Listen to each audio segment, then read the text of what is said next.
السلام علیکم۔ آج ہم ایک ایسے موضوع کی گہرائی میں جا رہے ہیں جو تجسس بھی پیدا کرتا ہے اور اکثر لوگوں کے لیے تھوڑا سا خوف بھی۔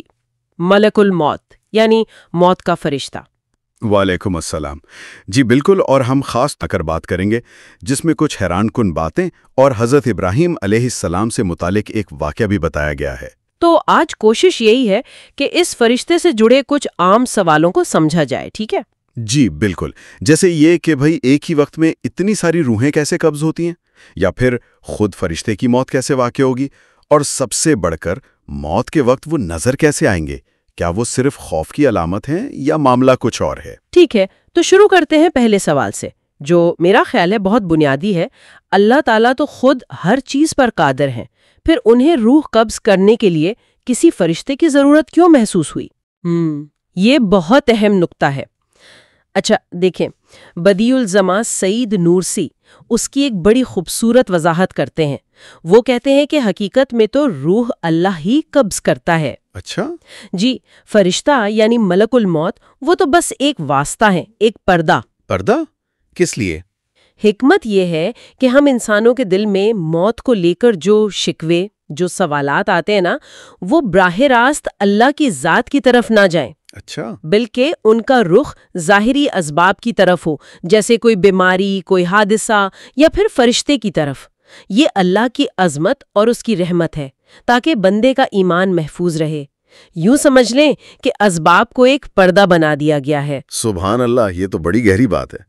اچھا، اب اس پہ آتے ہیں جو شاید سب سے زیادہ لوگوں کے ذہن میں ہوتا ہے کہ موت کے وقت فرشتہ نظر کیسا آئے گا؟ کیا وہ ہمیشہ ایک خوفناک تجربہ ہی ہوتا ہے؟ اس سلسلے میں نا حضرت ابراہیم علیہ السلام کا ایک واقعہ ملتا ہے، بڑا اہم ہے۔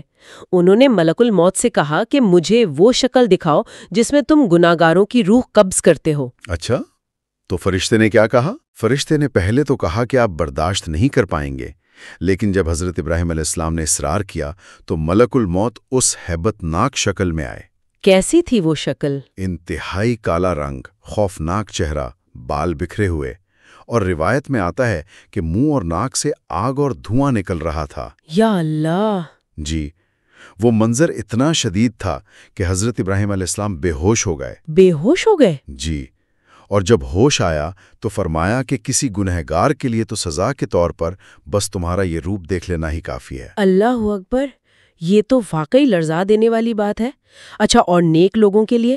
ان کے لیے تجربہ کیسا ہوتا ہے؟ ہاں، تو اسی روایت میں آگے ہے کہ پھر حضرت ابراہیم نے خواہش کی کہ اب وہ شکل دکھاؤ جس میں نیک لوگوں کی روح قبض کرتے ہو۔ تو پھر؟ تو ملک الموت ایک انتہائی خوبصورت نوجوان کی شکل میں ظاہر ہوئے، اتنے حسین کہ حضرت ابراہیم نے فرمایا کہ کسی نیک بندے کے لیے انعام کے طور پر بس تمہارا یہ دیدار ہی کافی ہے۔ اچھا، تو اس سے کیا سمجھیں؟ دیکھیں، اس سے صاف پتہ چلتا ہے کہ فرشتے کا نظر آنا جو ہے نا، وہ انسان کے اپنے اعمال کا عکس ہے۔ صحیح، یعنی جیسا عمل ویسا سامنا۔ بالکل، نیک روح کے لیے وہ ملاقات ڈرانے والی نہیں بلکہ باعث سکون ہے، ایسے جیسے کوئی حضرت جبرائیل علیہ السلام جیسے فرشتے کو دیکھ رہا ہو۔ اور روح قبض کرنے کا طریقہ بھی فرق ہے۔ وہ کیسے؟ نیک آدمی کی روح تو ایسے نکلتی ہے جیسے آٹے سے بال نکال لیا جائے، آسانی سے، جبکہ گناہگار کی روح بہت سختی سے کھینچی جاتی ہے۔ مثال دی جاتی ہے جیسے کانٹے دار جھاڑی میں کوئی ریشمی کپڑا پھنس جائے نا، اور اسے کھینچا جائے تو تار تار ہو جاتا ہے۔ قرآن میں بھی اس کا ذکر ہے؟ جی، قرآن پاک میں بھی اشارے ہیں۔ سورۃ النحل میں نیک لوگوں کے لیے فرشتوں کے استقبال کا ذکر ہے، اور سورۃ الانفال اور سورۃ النازعات میں کافروں اور گناہگاروں کی روح سختی سے قبض کرنے کا بیان ہے۔ یہ تو واضح ہو گیا کہ تجربہ اعمال پر منحصر ہے، لیکن ایک اور سوال جو مجھے کافی الجھاتا ہے وہ یہ کہ ایک ہی فرشتہ ایک ہی وقت میں پوری دنیا میں، مطلب روزانہ تو سنا ہے 1.5 لاکھ سے بھی زیادہ اموات ہوتی ہیں۔ جی، یہ سوال بہت پوچھا جاتا ہے۔ تو یہ کیسے ممکن ہے؟ ایک فرشتہ لاکھوں جگہ کیسے ہو سکتا ہے؟ علماء اس کی 2 طرح سے وضاحت کرتے ہیں۔ پہلی رائے تو یہ ہے کہ فرشتے نوری مخلوق ہیں۔ نوری مخلوق؟ جی، تو جیسے ایک سورج ہوتا ہے، وہ بے وقت لاکھوں آئینوں میں نظر آ سکتا ہے نا، یا اس کی روشنی ہر جگہ پہنچتی ہے۔ اسی طرح ملک الموت اللہ کی ایک اعلیٰ مخلوق ہونے کے ناطے بے وقت کئی جگہ اپنا کام کر سکتے ہیں۔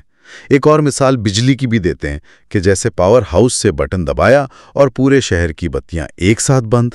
اچھا، یہ ایک زاویہ ہے، اور دوسری رائے؟ دوسری رائے یہ ہے کہ ملک الموت کے ماتحت اور بھی فرشتے ہوتے ہیں جو ان کے مددگار کے طور پر یہ کام کرتے ہیں، یعنی ایک پوری ٹیم ہے، یوں سمجھ لیں۔ ٹھیک، یہ دونوں وضاحتیں قابل فہم لگتی ہیں۔ اچھا، ایک آخری سوال جو خود بڑا دلچسپ ہے۔ جب ہر ذی روح نے موت کا ذائقہ چکھنا ہے تو خود ملک الموت کی روح وہ کیسے قبض ہوگی؟ جی، یہ بھی ایک اہم سوال ہے۔ تفسیر روح البیان میں ایک روایت نقل کی گئی ہے اس بارے میں۔ اچھا، کیا کہتی ہے وہ روایت؟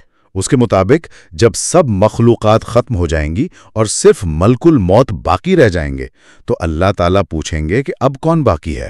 تو وہ کیا جواب دیں گے؟ وہ عرض کریں گے، یا اللہ، آپ کی ذات پاک اور آپ کا یہ عاجز بندہ۔ اس پر اللہ تعالیٰ حکم دیں گے کہ جنت اور دوزخ کے درمیان جا کر اپنی جان دے دو۔ اپنی جان خود؟ جی، اللہ کے حکم سے۔ تو وہ وہاں جا کر اپنی روح بھی اللہ کے سپرد کر دیں گے۔ سبحان اللہ۔ تو دیکھیں، یہ ساری گفتگو ہمیں واپس اسی نقطے پر لاتی ہے کہ موت تو آنی ہی آنی ہے، اور وہ جو سامنا ہوگا نا فرشتے سے، وہ اصل میں ہماری اپنی زندگی کا ہی عکس ہوگا۔ فرشتے کا روپ، اس کا انداز، روح نکلنے کی کیفیت، سب ہمارے اعمال طے کریں گے۔ بالکل، اور سب سے اہم بات شاید یہی ہے کہ وہ وقت ابھی آیا نہیں ہے، ملک الموت ابھی ہمارے دروازے پر دستک نہیں دے رہے ہیں۔ جی، توبہ کا، اپنی اصلاح کا دروازہ کھلا ہے۔ تو یہ وقت ہے کہ ہم سوچیں، اپنی زندگی کو دیکھیں اور کوشش کریں کہ اسے اللہ کی مرضی کے مطابق بنا لیں۔ غور کرنے کی بات تو یہی ہے نا کہ کہیں ہم اپنی اس چھوٹی سی ختم ہو جانے والی دنیا کے پیچھے اپنی ہمیشہ کی زندگی تو داؤ پر نہیں لگا رہے۔ بالکل، یہی اصل غور و فکر کا مقام ہے۔